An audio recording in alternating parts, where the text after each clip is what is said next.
right.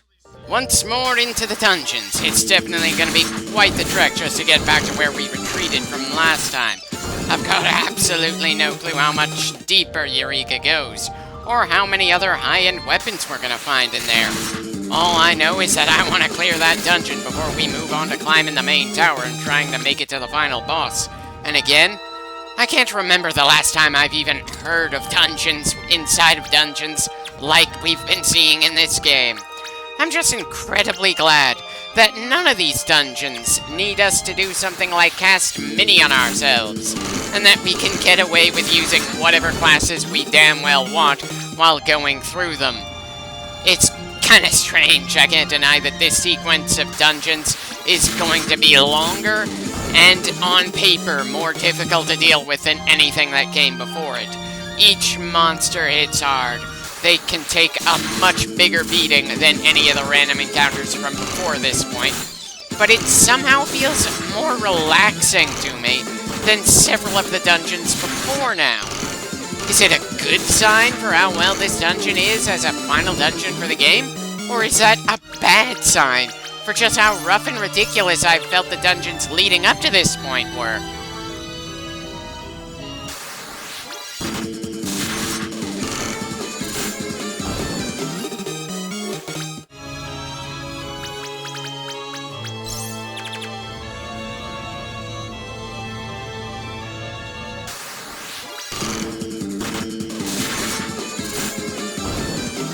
I swear, I'd probably forget about the Headless Horse Lady in this game if it wasn't for the fact that the game calls her Thanatos.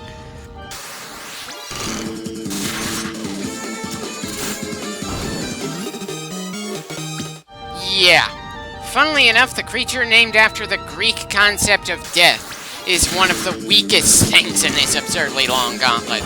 Excuse me for finding that in some ways more egregious than us fighting against a recolor that has the name of the earlier major story boss that we took on just moments before we were allowed to come to the final dungeon. Oh, please, no. Okay.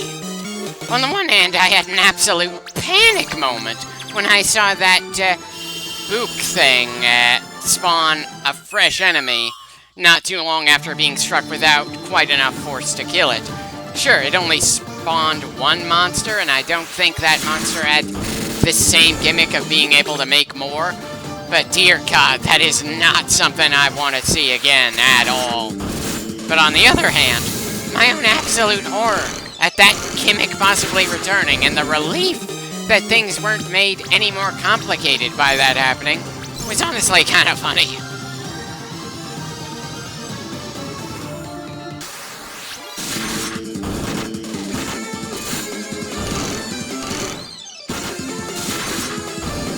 Dear God, when the enemy gets a chance to hit us, even the simpler ones can really pour the hurt on in a hurry.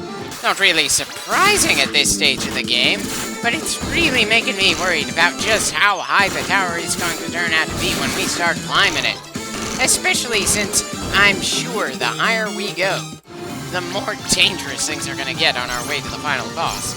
I've certainly heard a lot of rough things about how brutal the final push to the end of Final Fantasy III can be, though those same people didn't think I have anywhere near as much trouble as I actually did have against many of the other things across the game. Either way, I'm definitely not even gonna look at the Final Fantasy III 3D remake anytime soon.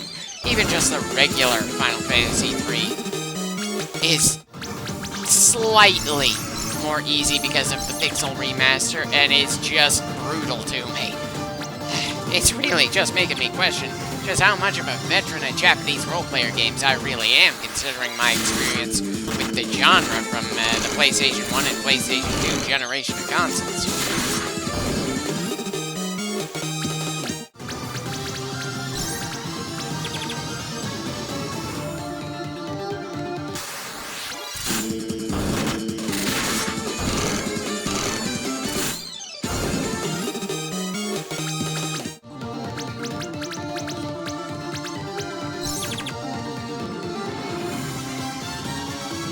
Well, It took us long enough to get down to 74 eye potions, but we've made it to the next boss fight for the next important item. Now let's just find out what that sword is called.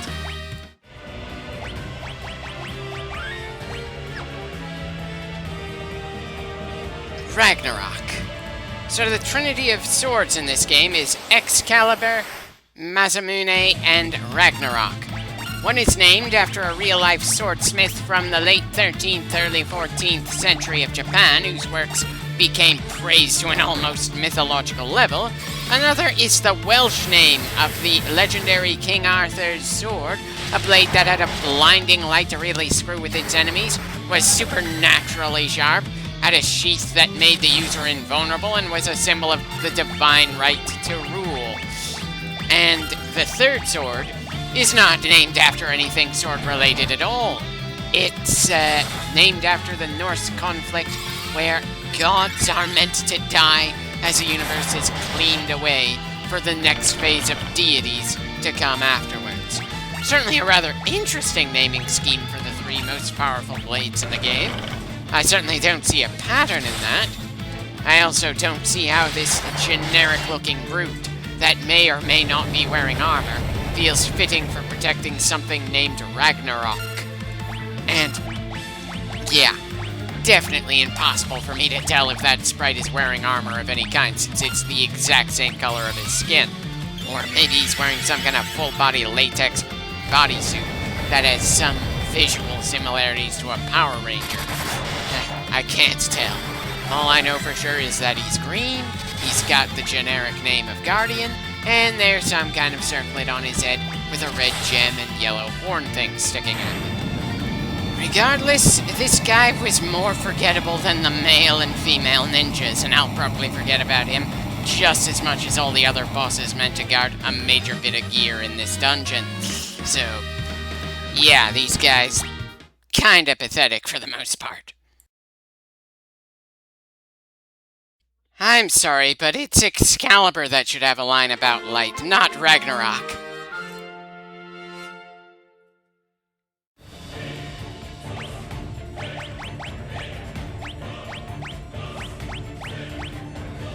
Okay, now Carmine is the hardest-hitting member of the team by dual-wielding Excalibur and Ragnarok, weapons that were probably designed to be two-handed blades.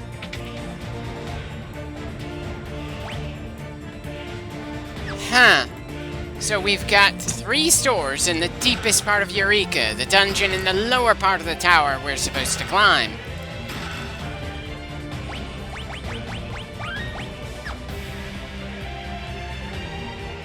Wait, you can buy copies of Odin, Leviathan, and Bahamut. That makes it feel even more absurd that we bothered to fight them earlier. Hell, it feels kind of plausible for some people to choose to come to this dungeon before dealing with those 3, and having the hilarious moment of using the Bahamut summon to try to kill the actual Bahamut in order to get another Bahamut summon. This game just feels like it was built in such a way that it feels structurally flawed. Not quite as bad as Final Fantasy II, but still not great. Understandable this early in the series, but it's weird that the first game got so much right, and the next 2 games tripped over themselves. They just did not really get a sense for the actual formula of the franchise until Final Fantasy IV.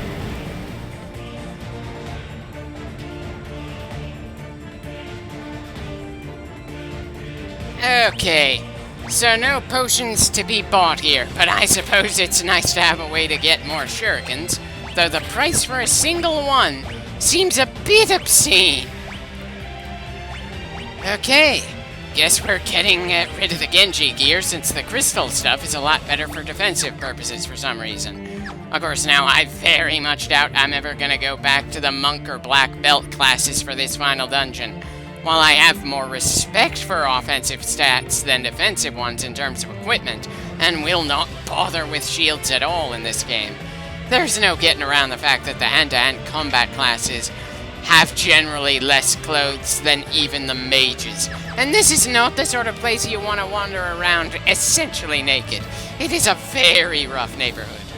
Anyway, I feel like we're done with Eureka now. Time to climb out of it and try to see how far up the tower we can get in this clip. At the very least, I doubt that there's all that much more we can really do to prepare for the final boss fight, other than gain more experience as we slay whatever happens to be in our path.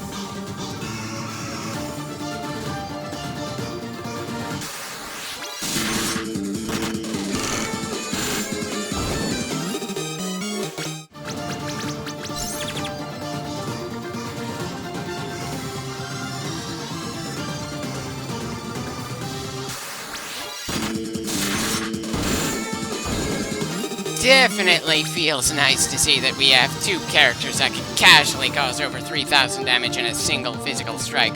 Though I somehow doubt we're ever gonna change Carmine and Brett's classes to anything except maybe swapping who's the Dark Knight and who's the actual Knight, considering the sort of armor both of them are wearing this far in. Much less the obscenely good weapons they've got at this point of the game.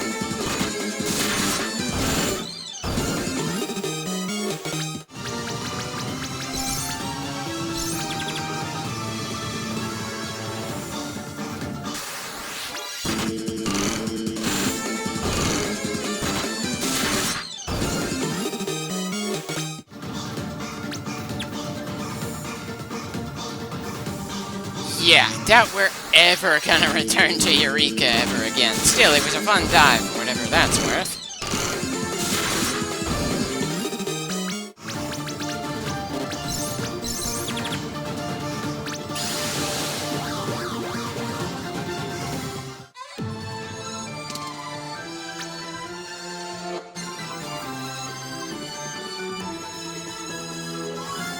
Okay, we've got chests to grab before we move on.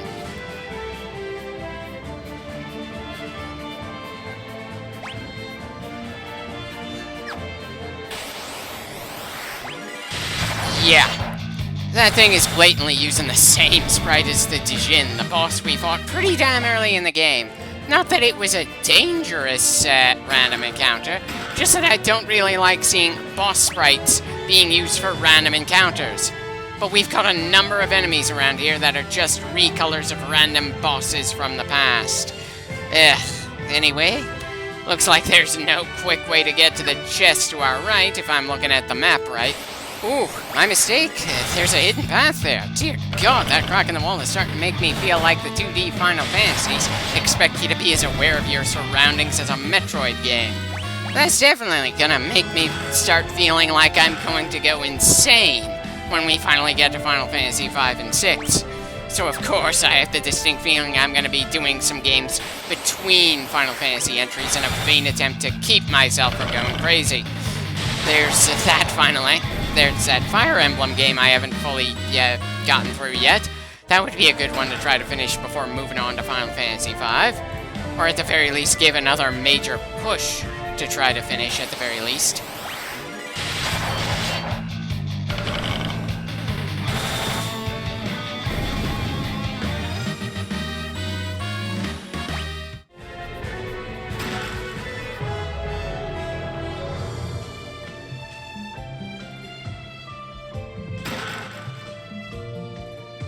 And another crack reveals a hidden path. Not that it's much of a path when it's just one tile.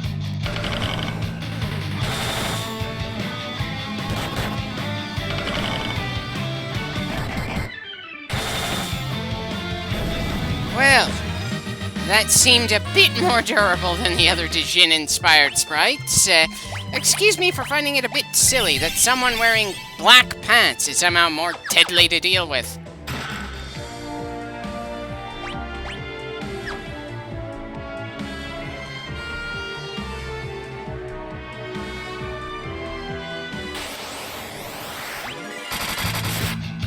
Holy shit, over 5,000 in a single hit.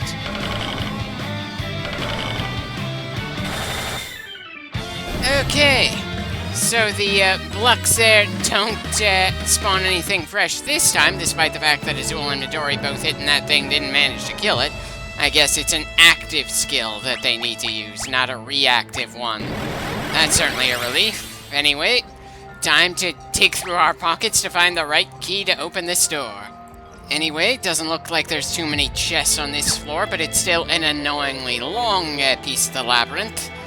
One where we absolutely have to find the right hidden path, so we're not going to go anywhere we really need to.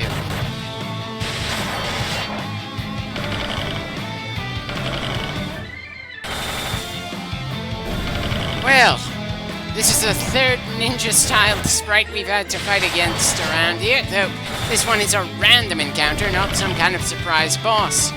Anyway, just what is supposed to be the difference between a ninja and a shinobi? I'm pretty sure those are supposed to be synonyms. I suppose it doesn't really matter what we call them. They did a lot of damage to us on the way over here. Still, nothing that makes me feel like we're obscenely over our head. Granted, it's still enough to make me feel like, in some ways, we haven't prepared enough for this dungeon, but hey, we've had that feeling for a while in this game, and we've still managed to keep on pushing forward.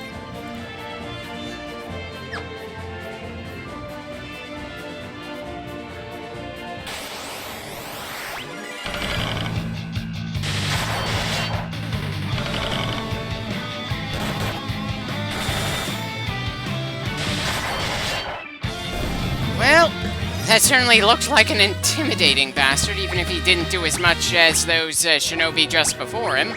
He could certainly take quite a pounding.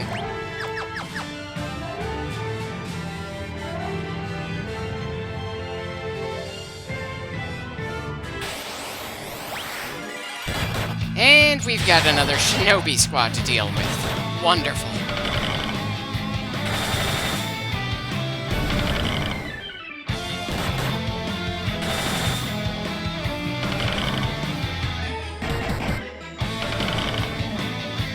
I somehow doubt that the blind status effect is going to do all that much against us, but we may as well get rid of it as soon as this fight's done. I'm really getting the feeling that I'm going to have to find a random stopping point in the footage to avoid this clip getting obscenely long. It certainly took me quite a while to hit an endpoint for this particular part of the raw footage, apparently. Probably because this dungeon doesn't have any save points inside of it to make up for how damn long it is. Which